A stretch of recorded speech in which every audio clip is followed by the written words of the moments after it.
Welcome to Herbal Expeditions, where we explore all things gardening, herbs, and aromatherapy.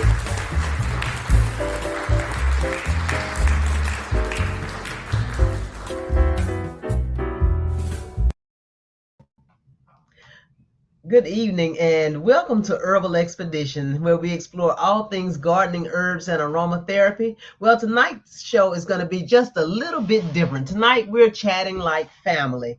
You know, I was thinking to myself, I'm always talking about gardening tips and herbal tips and things like that, but my viewers never really get to know me and my personality. So tonight we're going to be chatting like family and catching up on this and that. And one of the things that is going on currently in the news is, as of July of 2024, the U.S. has been experiencing an increase in COVID-19 cases.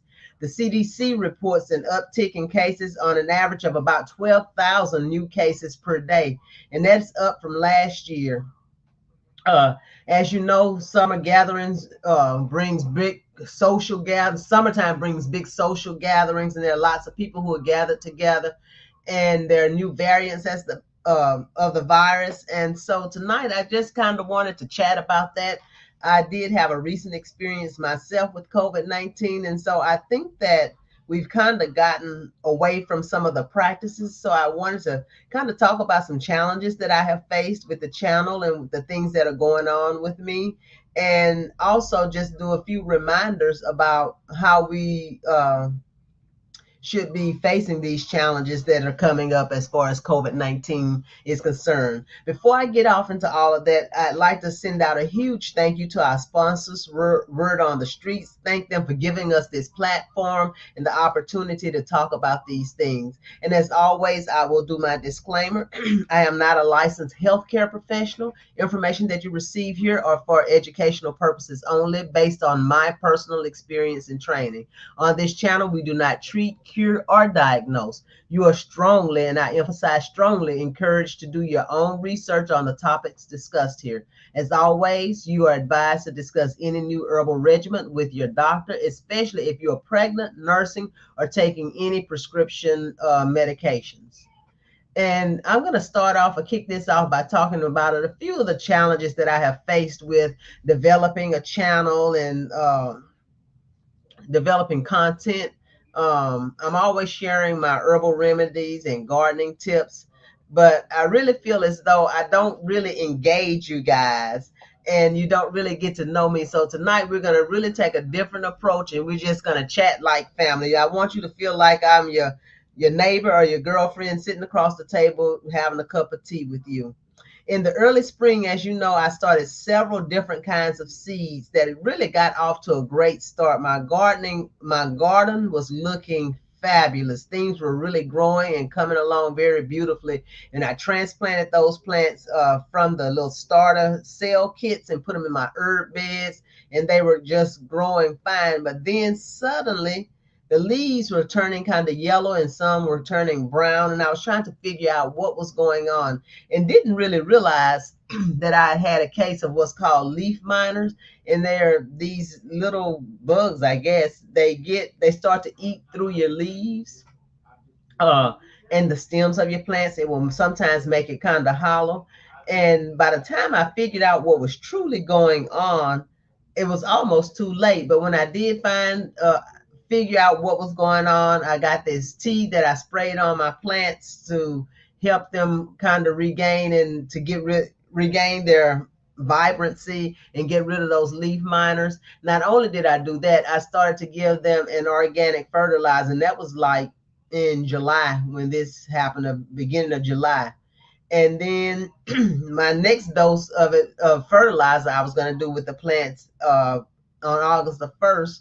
But by the time August 1st rolled around, just before the first of the month, I got COVID. And so I was down for the count and I wasn't able to get out and give them that next dose of fertilizer. I do plan to do that this weekend. Thank God that I'm feeling a lot better than what I was feeling, because I kind of felt like I was down for the count. And so tonight I'm going to talk to you.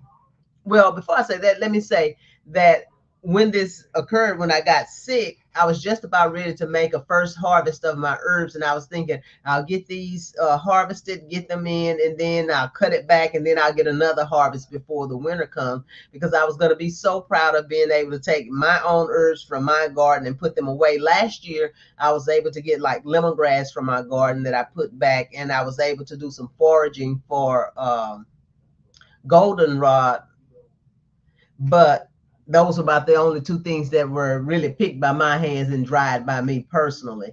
So when this COVID came around, I was just about ready to harvest. And so a lot of my plants have really gone to seed, especially my holy basil and my regular basil. They're kind of starting to produce seeds. Not only that, the temperatures have really been soaring. And because of the soaring temperatures, my garden got pretty dried out. But I think that I came back around in just enough time to salvage my plants and not let them really get too far. So first, I'm going to touch on some of my body systems that were affected by COVID. First off, let me talk about my respiratory system. I had some difficulty with breathing and that kind of thing, and there was a lot of mucus. And so, one of the things, or one of the natural things that I did to kind of help myself were steam inhalations. And a steam inhalation is basically where you take some essential oils and you put it in some hot water, and then you create a tent. Usually, I use a large bath towel and I'll put it over my head, over the warm water, and I will close my eyes and inhale. And by me inhaling, that allows the essential oils to kind of get into my respiratory system and helps me to breathe a lot easier. Most of the times when I'm doing a steam inhalation, it only takes 1 or 2 drops of essential oils. If you want to use a combination of different essential oils, then create what is called a stock blend, where you'll take several different oils and blend them together, and then just take 1 or 2 drops and put it into your warm water, and then create your tent and cover your head so that you can really inhale the volatile oils.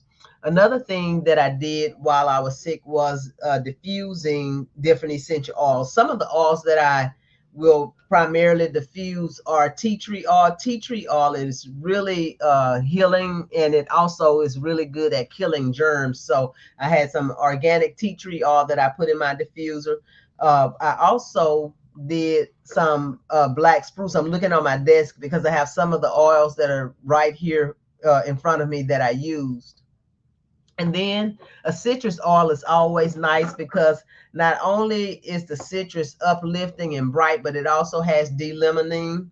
And that is a chemical constituent that is really good for fighting colds and viruses and that sort of thing. So I chose to do lemon because lemon is really a bright oil that is really uplifting in spirit. Because when you're not feeling all that great, it's always nice to have a citrus oil to kind of help you as far as your mental capacity and how you're feeling emotionally. That's the word that I was looking for. And then I also experienced some musculoskeletal aches. I mean, I was extremely sore and hurting, and I coughed so much that, and that goes back to the respiratory system, that my whole diaphragm was just sore. So I used some muscle rub, and I also created this, I call it a super strength vapor rub.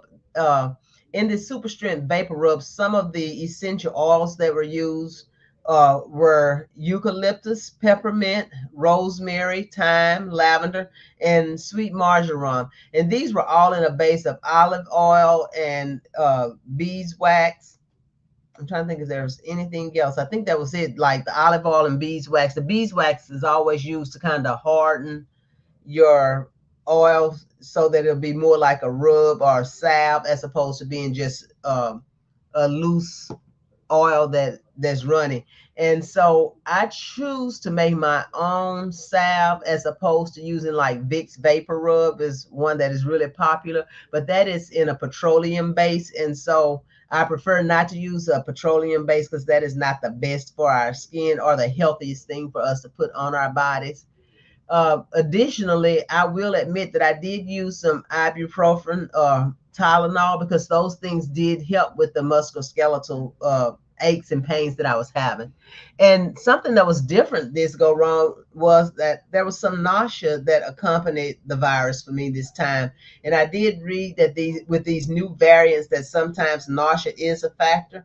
And what I used for that personally was ginger tea. I drank lots of ginger tea as well as other teas to kind of help me to bounce back. And on my channel, you will find a fever making tea that helps bring your fever up if you have a low grade fever. But in my case, I had a higher grade fever. So that's why I took the ibuprofen and used that to kind of help bring my fever down pretty quickly. The next thing that I'd like to kind of go into are a few guidelines for if you've tested positive for COVID, because I think that we have kind of gotten away from what we were doing before when we were in the midst of the throes of the pandemic. One of the first things, if you start to find yourself feeling sick, you'd like to isolate yourself, especially if you've tested and you've tested positive. You want to stay home, avoid going to work, school, or any public place.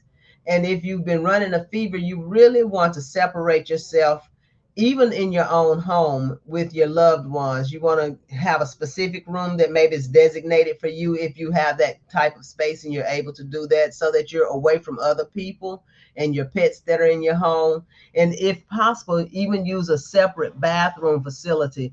And because I really wasn't thinking about COVID and this came on me so quickly, I didn't truly isolate myself from the rest of my family. And so they were also impacted and affected by this. There are three of us in my household. I live with my husband and my son, and they both ended up catching the virus. So that is what kind of prompted me to do the show that I'm doing tonight.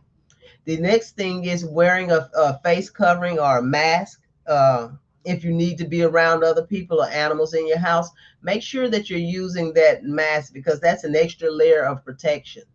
And then monitor your symptoms very, very closely and carefully, uh, so that um, you are able to communicate those things effectively with your healthcare provider in the event that you have to go in. In my case, I went into Walgreens, and I was tested. And when I found out I was positive, I immediately stopped going to work and that kind of thing.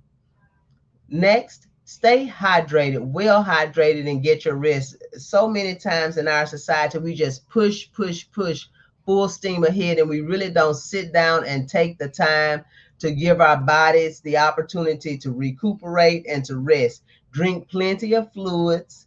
Uh, ensure that your body is getting the rest that you need, so that your body is able to fight the virus. And follow any medical advice that you are given by your doctors or your health care providers. Now, you know that I am a strong advocate for you being an active part of your health care. So while I do say follow your doctor's advice, I do strongly encourage you to be an active participant within your health care. If there are things that you're being instructed to do that you don't understand, or that you have questions about, or that you don't think are in your best interest, engage your doctor. Don't allow them to rush you along or push you straight on out of the office if you feel like some of the advice that you're getting or that you're receiving, you're not quite understanding, or you want them to elaborate further, or you think maybe a different line of care may be better for you for one reason or another. Take that time to talk to and engage your healthcare provider. Practice good hygiene. That is my next point. Please, please, please wash your hands frequently, because the numbers are rising. You heard the statistic that I gave you earlier, about 12,000 new cases a day during the month of July. So therefore, when you're in the public places, you're touching doorknobs or maybe light switches at work or things of that nature. If you're doing that, wash your hands with warm soap and water for a minimum of 20 seconds, and use, or if you're not able to get to warm soap and water, use a hand sanitizer that is at least about 70% alcohol. And if you have a cough or a sneeze, use tissue or do it inside your elbow so that you're not actually putting those germs out for other people who may be in your area. Remember to keep your areas clean and disinfected. If you're working in an office area, have some Lysol wipes. Wipe your area down, because you never know when someone else may have come in, used your keyboard, or had to come into your cubicle for something. Maybe they sneezed and didn't quite cover their cough well. So you want to keep your surfaces really disinfected and clean. Also, electronics, because we use electronics, whether it's a telephone that may be on your desk at work, or like I said, your keyboard. Keep everything as clean and disinfected as frequently as you possibly can. Also, the light switch, I'll go back to that, because those are places that are high touch point areas. Maybe the doorknob to your office. Go around with some wipes and wipe those things down a few times a day. I can say that the custodian where I work, she is really fantastic about making sure that she wipes everything down. She does it several times a day, and I so appreciate the fact that she does that. Avoid sharing any personal items if you can. Even if you find yourself testing positive for the virus and you're at home, try not to share dishes, drinking glasses, cups, eating utensils with anyone, towels, or bedding with other people or your pets.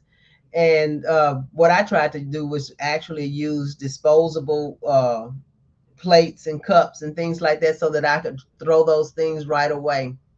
And then when you come to the end of your virus and you're coming out of isolation, you want to insulate safely. Some of the criteria for isolation is, if you find out that you've tested positive, isolate yourself for 10 days from the day that your symptoms first appeared. Um, Try to be, or you should be, at least 24 hours fever free before returning to work or your regular routines. Uh, some other symptoms to think about that may accompany, and I did have this, was kind of like a loss of taste. I didn't really realize that I wasn't tasting and smelling things, and then I thought about it. I'm like, I'm diffusing, but I don't really smell my oils. And so I did have some loss of taste and loss of smell during this time. But those were things that were like really on my mind. And I see I have a question in the chat that says, are these oils available on my website? On the website, I do have not the actually the essential oils that I named, but I have products that I do use to make some of those. And so the inhaler, I think I have an immunity boost inhaler and an immune maintenance inhaler. A boost is something that you would want to use if you're going into an area, say maybe an airplane, or you're going to be in a closed in area. An immunity boost inhaler would kind of help boost your immune system because of some of the oils that are used in it. The immune maintenance is to help you maintain good health and that kind of thing, because they are going straight into your nasal passages and you're breathing that. It helps to kill some of the germs that may be lingering around in your nasal passages and that kind of thing. But I just thought it would be a really great idea for us to kind of chat about that tonight, so that you all realize that this virus is still out there. A lot of people are still being really affected. One of the things that I think about is those people who may have other healthcare concerns, such as high blood pressure or diabetes and those sort of things. That population of people can't always take the same medications that maybe an otherwise healthy person may be able to take. So we want to all be responsible and take responsibility for ourselves, so that we can help keep other people healthy and help them maybe avoid the virus. So if you find that you're sick and you're just not feeling well, please by all means try to get a test to be tested, because naturally we'll think, oh, it's probably just allergies or something like that. But if you notice that you're running a fever, you're just not feeling. In my case, I didn't start off with a fever. In my case, I started out with a kind of scratchy throat. My throat was bothering me a little bit and my nose was running, and I didn't think anything of it. And this started at work, but I start my shift at 7 o'clock, but by 10:30, I had to leave and go home, because I had gone from feeling normal and having a little bit of a scratchy throat to aching so badly to one of my colleagues said, "Oh, you're walking like a 95-year-old woman." And when I left the office, many of my colleagues were like, "Give us a call or text us and let us know that you made it home safely." So these things can come upon us pretty quickly. So I just wanted to have tonight's time, our time together tonight, where we just kind of talk like neighbors or like family, and just to put a reminder out there that the virus is still out there, and just to be careful and just be aware. Thank you so much for listening tonight. My website is www.elegantexpressions180.com. Thank you so much for tuning in tonight. And if you have any other questions or comments, please don't hesitate to drop it in the chat or leave a comment later on, and I will get back to you. Have a good evening.